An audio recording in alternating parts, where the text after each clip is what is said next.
Is this the worst start of the season we have seen of Lewis Hamilton in the last decade?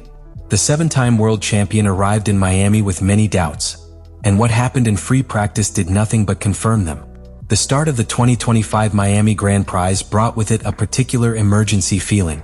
With the new sprint in progress, the teams only had a free practice session before launching directly to the Saturday classification. This made every minute on the track vital. For Lewis Hamilton, this limitation was especially harmful. As soon as he began to try to understand the nuances of the Ferrari SF25, and he had to face one of the most challenging clues of the calendar without margin of error. The urban layout of Miami, with its aggressive braking areas and technical curves, demands maximum precision, something difficult to achieve when you still do not fully trust your car. In this context, any interruption, any red flag represents not only a pause, but a critical loss of opportunities to find that indispensable feeling between pilot and machine. And that was just what happened. Towards the end of the session, Oliver Bearman starred in an accident that caused a definitive red flag. This event, although isolated, completely altered the work plans of several teams. One of the most affected was Ferrari, especially in the case of Hamilton. The British could not ride soft tires at the right time, which prevented him from performing classification simulation. This detail, which might seem lower, had direct consequences in the development of the rest of the weekend. In such a brief session where traffic is already a constant problem, losing the last minutes is like running a race with bandaged eyes. You don't know how much you improve or how close you are the real boundary of the car. Throughout those available minutes, another problem was evident: the difference in sensations between the two Ferrari pilots. Charles Leclerc managed to position himself in the first three, while Hamilton showed no prominent rhythm in any of the batches. This is not simply due to a pure speed issue, but to the understanding that each pilot has of the car. Leclerc, with years of experience at the wheel of Maranello's models, knows how to better interpret the behavior of the SF25 in changing conditions. Hamilton, on the contrary, is still in a process of unlearning everything he had internalized with Mercedes, and doing it in real time, under competitive pressure, is a task that even for a 7-time world champion can be uphill. Therefore, Miami was not just a failed practice. It was a symptom of a deeper problem. A car that requires being driven with surgical precision, but at the same time does not give margin to experiment. A pilot who needs time to adapt but does not have it. And a weekend format that does not forgive a single error. Miami represented an uncomfortable mirror for Hamilton. He showed that he has not yet found a way to connect with his new machine, and that the current Formula One is more impatient than ever with the adaptation processes, even if it is one of the greatest names in the history of sport. The arrival of Lewis Hamilton to Ferrari was one of the most resonant stories of the last year in Formula One. Not only because of the symbolic change, but for the expectations it generated. The union between the most successful pilot of the modern era and the most legendary team in the history of sport promised to be an explosive marriage. However, what was expected as a fluid transition has become a technical and emotional roller coaster. From the first test, Hamilton has confessed to being fighting with a car that does not adapt to his style. What was previously instinct, now it has become calculation. Each braking, each steering wheel turn, each balance change represents an internal battle between its driving memory and what the SF25 allows you to do. The background problem is not simply that the car is difficult to drive. It is designed with an aerodynamic philosophy that penalizes exactly Hamilton's strengths. The SF25 needs an extremely precise filming height to work. That means that any minimum error in weight transfer or at the entrance of a curve can completely destroy aerodynamic load on the rear wheels. For a pilot accustomed to entering aggressively and trusting the stability of the rear train as happened in the golden years of Mercedes, this car represents a kind of continuous trap. Each error, however small, is amplified. Each attempt to take the car to the limit ends up returning sensations of insecurity. This technical disconnection has had a direct impact on its performance. Although Hamilton has already had competitiveness flashes as his victory in China's sprint, those moments have been more the exception than the rule. In circuits that demand greater confidence in medium and fast curves, such as Saudi Arabia or now Miami, the SF25 seems to become a silent enemy.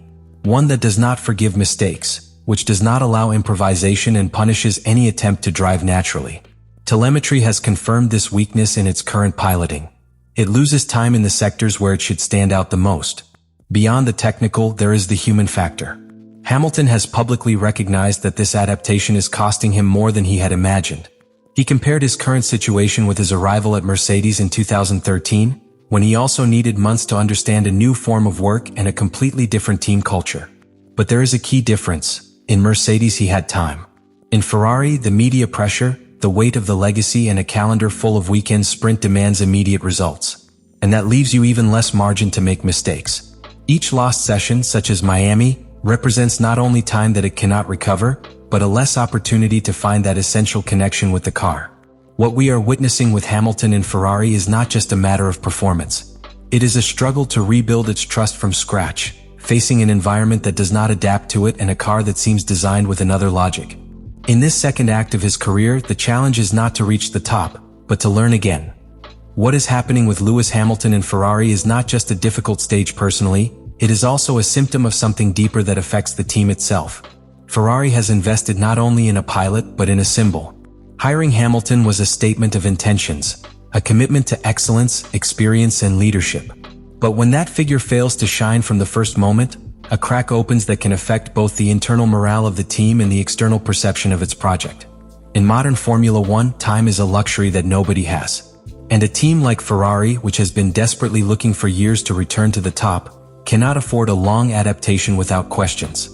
For Hamilton, this situation means navigating a territory that already knows, but in more adverse conditions. When Mercedes reached, he also faced criticism, doubts, and a car that did not dominate. But the difference is that on that occasion the team had a technical structure that was on the way up. Now, in Ferrari he meets a historical machinery, yes, but with a trend marked by developing instability, inconsistent strategic decisions, and a pressure that often clouds sports judgment. This is not simply changing the steering wheel, it is changing the world. And doing so in the midst of a hyper-competitive era where each tenth matters, transforms the process into a daily struggle. The domino effect of these problems can go beyond the immediate. If Hamilton fails to find a competitive rhythm in the next races, Ferrari will face an uncomfortable dilemma. Continue to bet on patience and long-term, or begin to prioritize Charles Leclerc, who has proven to be more in tune with SF25. This internal tension can generate a harmful dynamic within the equipment, where resources and attention are divided. The project that began with so much hope could become a mined terrain of comparisons, disappointments, and strategic decisions that prioritize immediate results above the adaptation process. The season is still young, but time runs quickly in Formula One. And if Hamilton fails to turn its efforts into concrete results, the narrative that began as a historical alliance between legend and team can lead to a story of frustration. At this point, Ferrari must decide whether he has the structure and vision necessary to accompany Hamilton in his learning curve, or if he suffers once again from evil that has affected him for years: impatience. For his part, Hamilton will have to resort to his entire experience, resilience, and mental strength to overcome, not only the car, but to the voices that already begin to doubt their decision. Because if this project wants to survive, both must be transformed together. Everything we have seen so far raises an inevitable question. Will Hamilton revert this situation before the summer stop? The signals from Miami are not encouraging but not definitive. In Formula One, things can change with a single successful update or with a weekend in which everything fits. However, the margin of error is shortened and expectations continue to weigh.